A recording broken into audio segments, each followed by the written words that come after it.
Entrevista da semana.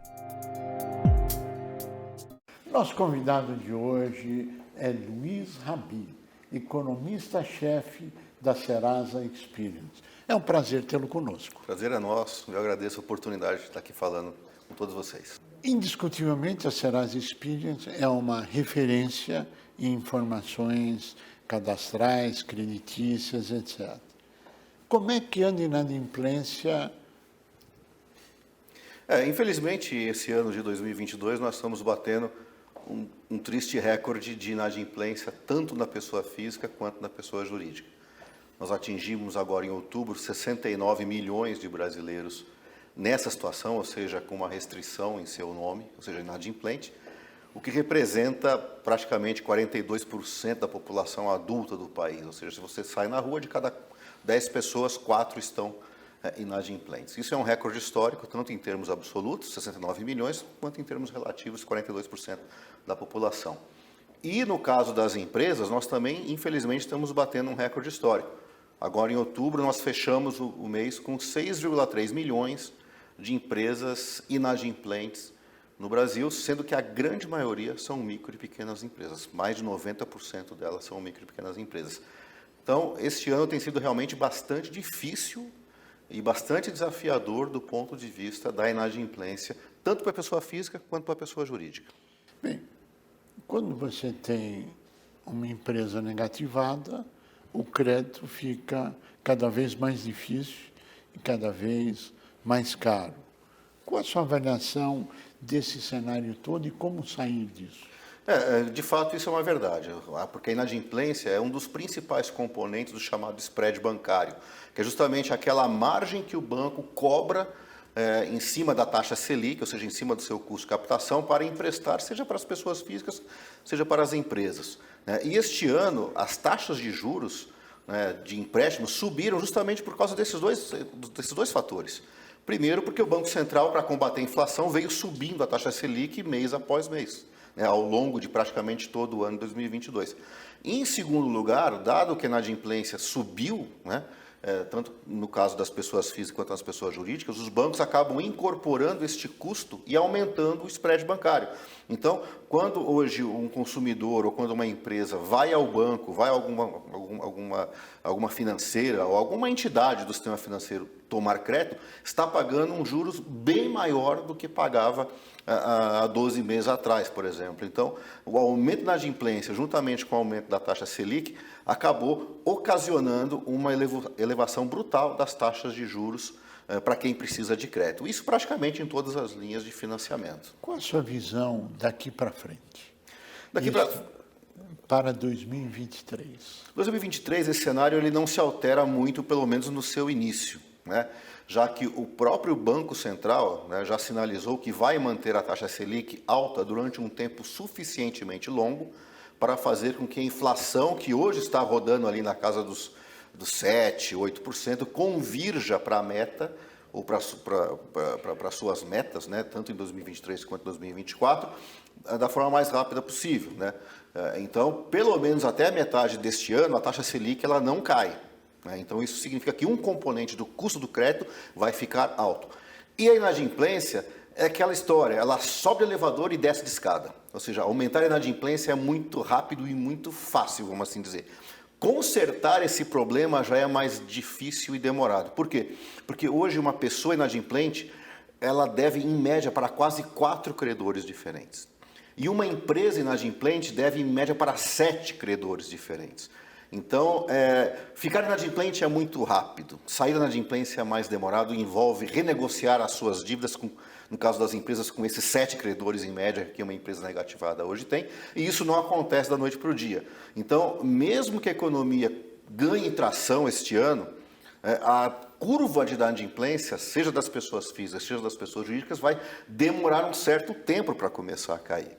Então, nós vamos enfrentar, pelo menos durante o primeiro semestre, taxas de juros elevadas, o que faz com que a economia também não consiga crescer de forma adequada justamente nesse início de ano. A convergência que o Banco Central busca, mantendo a taxa de juros elevada, é para inibir consumo, ou seja, um processo recessivo. Sim. O novo governo eleito, ele quer gerar emprego, aumentar consumo, aumentar demanda, enfim, crescimento econômico. Como é que isso se conversa, não politicamente, mas na visão da sua empresa especializada em análise de crédito? Excelente pergunta, porque só é possível, de fato, entrar numa trajetória consistente e duradoura de crescimento econômico num ambiente de inflação baixa. Inflação alta não combina com crescimento econômico acelerado, né?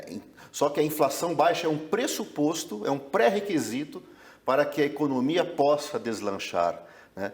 Então, nós teremos que ter, primeiro, uma redução consistente da inflação, e isso, como eu falei, não acontece da noite para o dia, demora para acontecer, talvez aí olhando os próximos 12 meses, para aí sim o Banco Central, nessa certeza de que a inflação de fato está caindo de forma consistente, vá aos poucos reduzindo a taxa de juros. E aí justamente nesse momento que a economia vai começar a ganhar tração. Então, antes da economia começar a crescer, a inflação tem que cair, as taxas de juros têm que cair, porque o crescimento econômico é uma consequência, não é uma causa desse processo. Né? A gente sabe que na economia as tendências elas demoram para acontecer. Por isso que eu estou falando que no primeiro semestre, praticamente nós não vamos ver crescimento econômico em quase nenhum setor da economia. Sim. Porque a inflação ela precisa de um tempo para reduzir e o Banco Central precisa de um tempo para perceber e ter a certeza que, de fato, ele tem espaço para ir reduzindo a taxa Selic. E é justamente a partir daí que também a inadimplência começa a ceder e aí só num segundo momento a economia volta a crescer. Então, há uma defasagem, os próprios economistas reconhecem que há uma defasagem entre 6 e 9 meses, né, para que a redução da taxa de juros acabe impactando positivamente o crescimento econômico. Então, 2023, na verdade, vai ser uma espécie de ano de transição, né, entre uma situação que eu comentei ainda está bastante difícil, né, iremos passar por essa transição ou por esse ajuste em 2023, para ali a partir do segundo semestre ou no final do ano que vem, já sim engatar uma nova trajetória mais consistente de crescimento econômico. Ou seja, uma visão mais conservadora, final do ano que vem, em que deve começar a ter impactos de crescimento, segundo as análises de dados disponíveis hoje. Sim. Que medidas macroeconômicas poderão vir, políticas públicas, negociações, enfim. Mas o cenário normal é esse.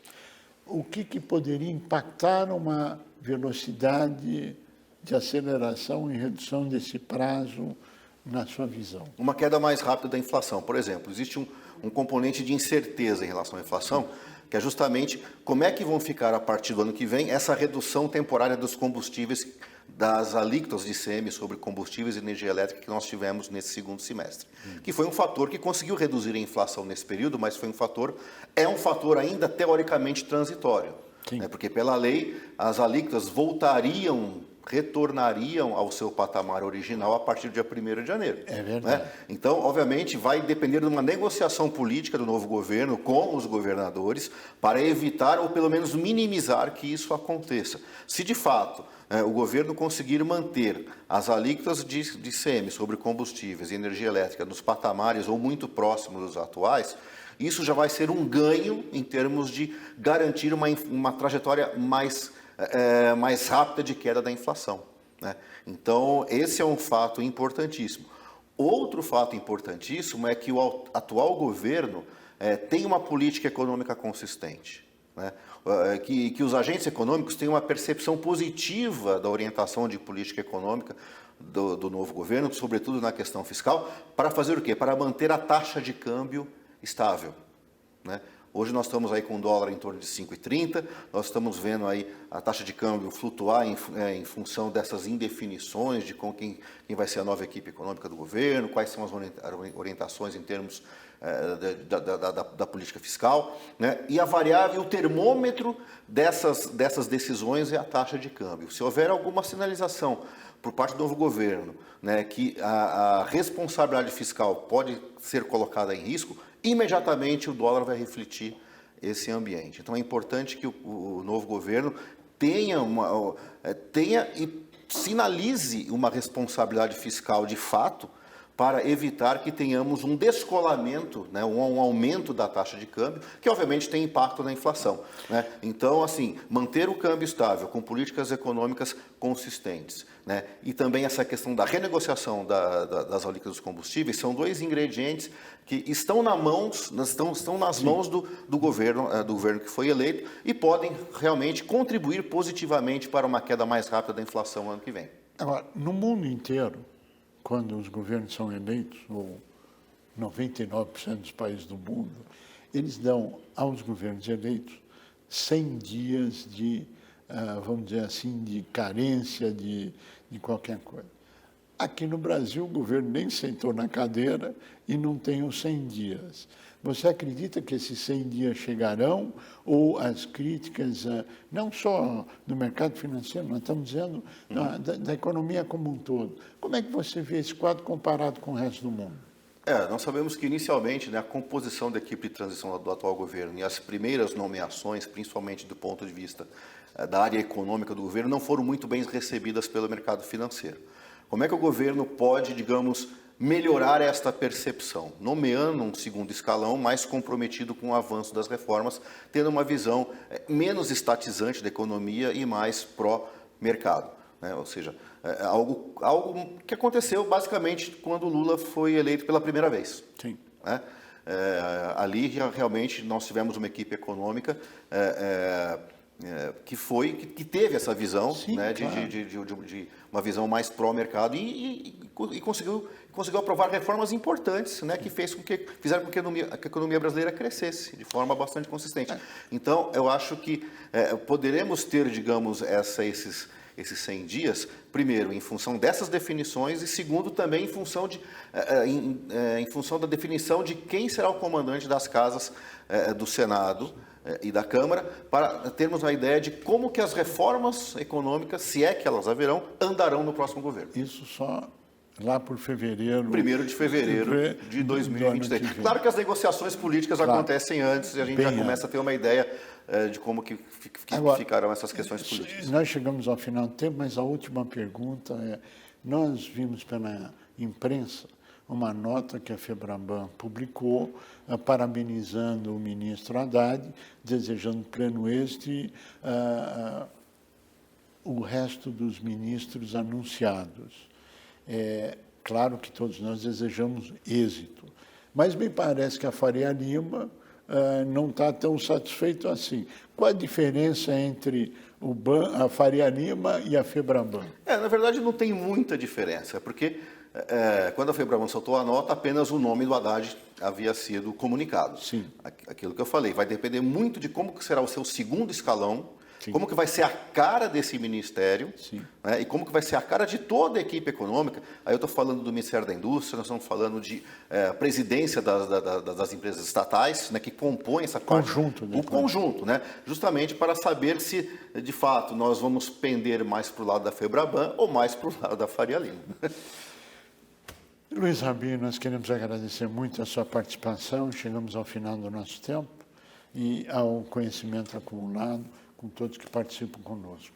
A você que esteve conosco, o nosso mais profundo agradecimento, com a certeza que estaremos juntos na semana que vem. Até lá! Nossos agradecimentos aos 49 países que nos acompanham. Acompanhe você também www.simp.org.br